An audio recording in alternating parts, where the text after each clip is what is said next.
Hello everybody, I'm Tom, and I've been using Unity for about a year now off and on. My first game was created actually like around a year ago, last Halloween.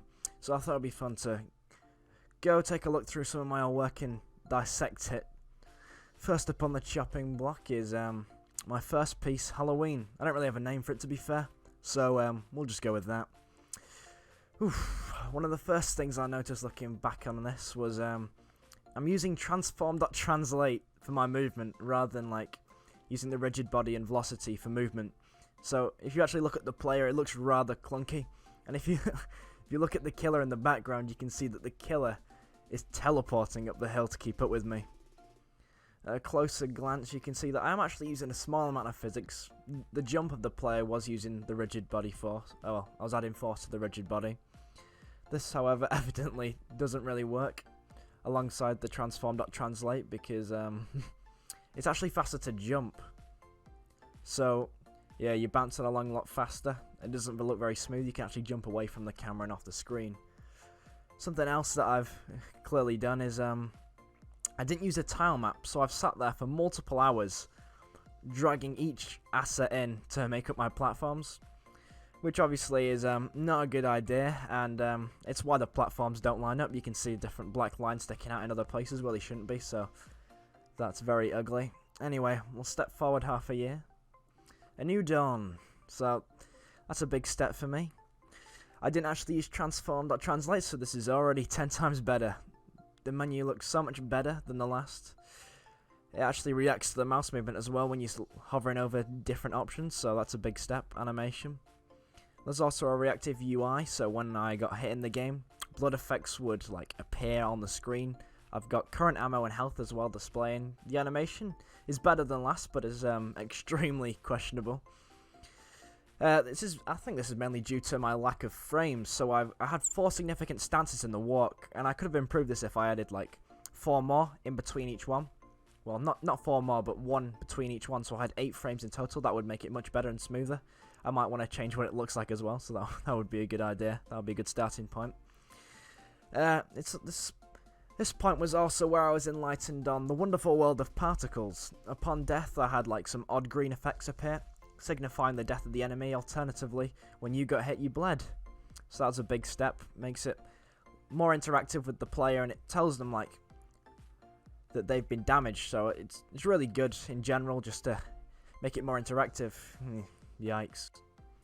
Onto a more recent game, Blink.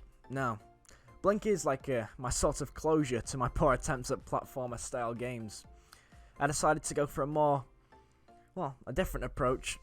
I bridged it's 2.5D.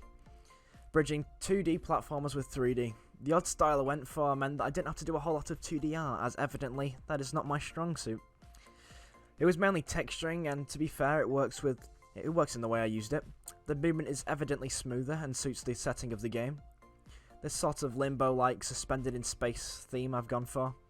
Again, I made sure to involve particles. They're much higher quality than the last. But there's still much more room for improvement.